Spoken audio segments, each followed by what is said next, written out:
रत्नागिरी जिल्ह्याच्या गुहागर समुद्र किनाऱ्यावरील पाण्याला सोनेरी रंग आला असून यामुळे स्थानिकांमध्ये संभ्रम निर्माण झालाय। अजगोली येथील समुद्र किनाऱ्यावर पाण्याला मोठ्या प्रमाणात सोनेरी रंगासह गडद रंग आल्याने चर्चांना उधाण आले असून काही भागात पाणी काळवंडले असल्याचा देखील प्रकार समोर आलाय। नेहमीच्या पाण्यापेक्षा वेगळ्या रंगाचे पाणी दिसू लागल्याने स्थानिकांमध्ये संभ्रमाचं वातावरण निर्माण झालंय। मात्र गडद सोनेरी रंग आल्याचं कारण अद्याप अस्पष्ट असून शोध घेण्याची गरज असल्याचं स्थानिकांकडून बोललं जातंय।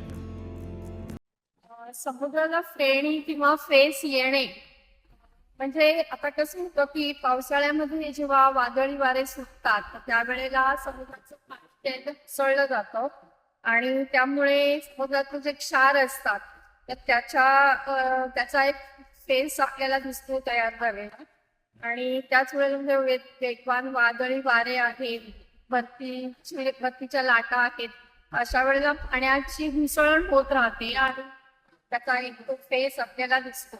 त्याचबरोबर पाण्यामध्ये जे सेंद्रिय घटक असतात, शेवाळ वगैरे असतं, तर तेही कुजल्यामुळे आणि त्या सेंद्रिय पदार्थांची घुसळण झाल्यामुळे हा फेस आपल्याला आलेला तो दिसतो। त्याचे जे प्रथिनांचा एक फेसाळ फरक झाल्यासारखा तिथे आपल्याला दिसतो आणि ह्याला म्हणजे आहेत तर ते मान्सूनची चाहुल्या किंवा फेणी म्हणतात त्याला ते।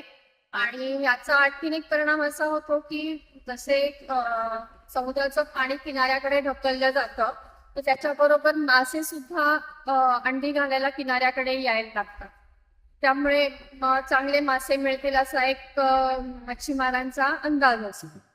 कोकणाच्या कानाकोपऱ्यातील माहिती थेट आपल्यापर्यंत पोहोचण्यासाठी आजच आपल्या कोकणी आवाज या चॅनलला लाईक, फॉलो आणि सबस्क्राईब करा। व्हिडिओ आवडल्यास शेअर करा।